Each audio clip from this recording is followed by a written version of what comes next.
Hello, this is Rowan Angelia. Sorry for the interruption in this. For some reason, I just did this and the thing turned off. So there we go. But anyway, here we are. We're back. And we were talking about personal values, that they need to have personal values so that other people can't use them and that they're not looked upon as a person without values, which, is not somebody that I want in my life. Making moral pro-social decisions. Making a moral decision that means I'm not a dishonest person, I'm not a bad person. And pro-social, take into account everyone involved in the decision. It's not all about you all the time. Take into account everyone and what is the best decision for everyone involved. Making a pro-social decision.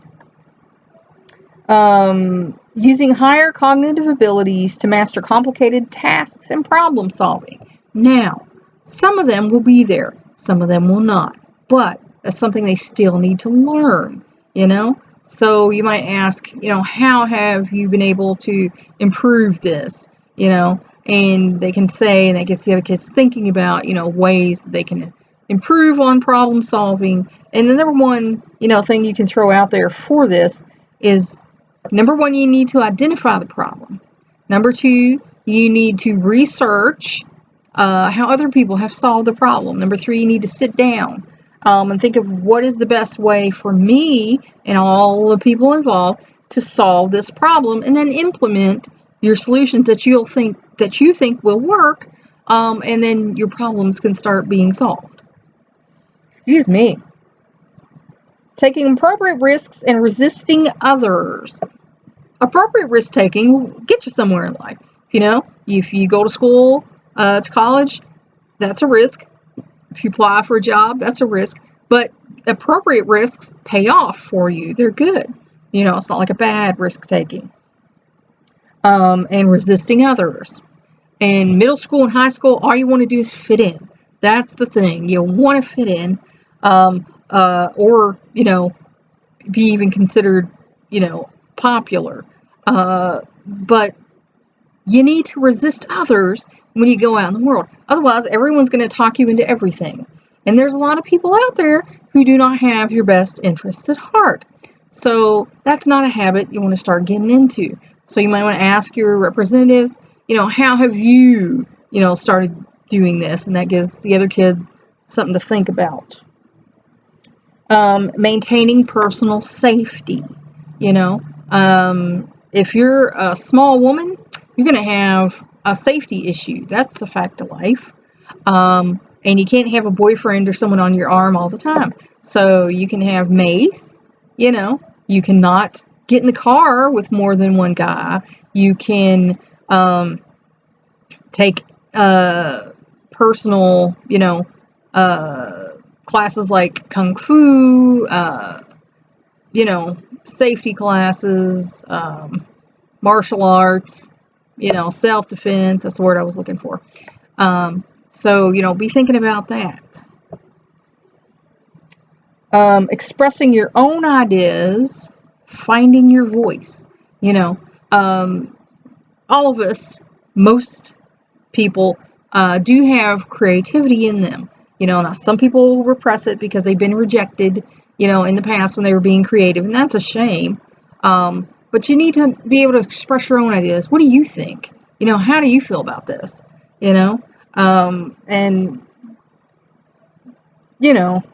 People need to find, excuse me, I'm having a throat thing going on here, their own voice, not to follow others and copy others unless they want to be an exact copy of the other person, and that's their goal, because some people are like that.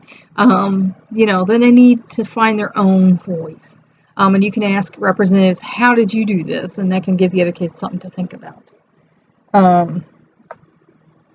Identifying your wants and needs. Now, we all need things. We need housing, we need clothing, we need food. Those are things we need. We might need things that will help our life be easier or better, or, help us do what we need to do. Then there's wants. We want a lot of things, but we don't always have to have more or better or, the latest or newest or the thing that everyone else has. Those are wants. So you have to get them thinking about what's the difference between wants and needs, because they're going to have a budget. They're only going to have so much money, and they're going to be bills they need to pay, clothing they need to buy, or food they need to eat. So they have to know that the needs come before the wants. The wants come later if you have the extra money. So that's something that they need to know. It'll make their life a lot easier. Conveying gratitude and affirm others. Be grateful when someone gives and say, oh, thank you. Because, when they're young, they still, if they don't like, the sweater grandma gave them, they're like, oh, it's a sweater. Be thankful, and grateful, and tell people. And if you see someone else doing a good job, say, hey, you did a good job. That's great. I like that. And that gives them a sense of self-esteem. And that also makes a connection between you. So that's only helpful. Disagree constructively. I have disagreed hard with some of my best friends in the world. But we know how to disagree constructively. We can say, well, I'm never going to agree with you on this, so let's just move past it. Or, how can we settle this? Because I don't want you to be mad at me. How can we talk this out? And then you talk it out, and, you can do that. And that helps, because when they get into work situations, their boss might not agree with their ideas. Their coworkers might not agree with their ideas. And they have to be able to explain their idea and why they think it's a good idea and why they think it can work. Because if you can articulate this, then you can disagree constructively. And on the footing of that, you can make compromises, which will build things up in spite of the disagreement. Developing a vision plan for your future career and lifestyle. Now, as a life coach, a lot of people do vision boards, or a vision journal. But it's important that they have a vision of what their future is going to look like. I'm going to do this, which will lead to this, which I can do this and this.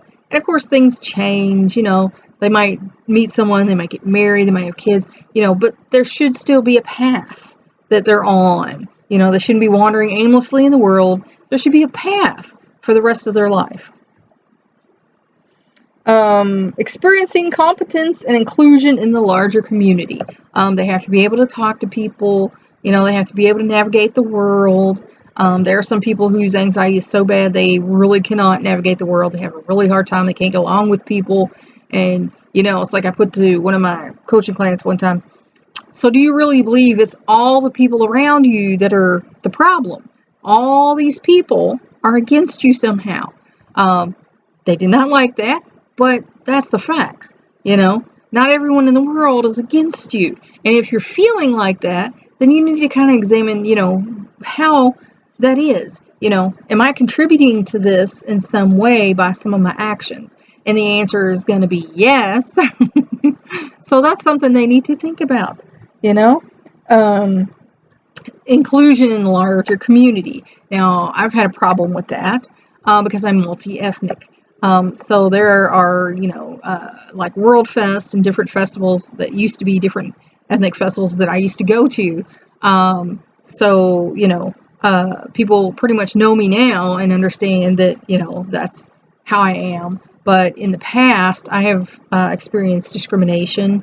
And that's kind of sad, and that's a reflection on the people who did that to me. But, that's something that everybody wants, is to be included in the larger community, no matter what your race or races are, what your sexuality is, what your disabilities are. So, that's something that they need to think about. Navigating issues of independence versus dependence, especially with your family. Everybody should want to be independent and get out on their own and have life. Some people are very dependent, and they aren't ready. And you kind of have to keep shoving at them, trying to get them out the nest, have a life, man. And some of them never do that. I've worked with people who have been codependent all of their lives, then suddenly their parent is gone, and then they're like, what do I do now? Because they have no idea. how to have a life outside of, their household and the life that they had with their parent or their sibling or their aunt. It just varies in different cases. So, they have to learn to have their own life. Navigating issues, we did that, okay. Learning to advocate effectively. You have to be your own best advocate. They need to understand that. I don't live in your head. I don't know what's going on. You need to be able to speak up for yourself. You can advocate for your children. If you're a good parent, you do that. But they need to learn to speak up for themselves, and be their own best friend, their own best advocate. Because, like I said, mom and dad ain't going to be around 24/7. You need to be able to speak up for yourself. And that's an important skill that they need to learn. Well, that was our bell. So that's all for today. Hope you found this educational, informational. If you would like to have, this program, Self-Esteem and Growth Skills for Teens, presented at your school, church, or organization once we start having, a life again after the COVID, certainly contact me and, we can set that up. So that's all for now. Until next time.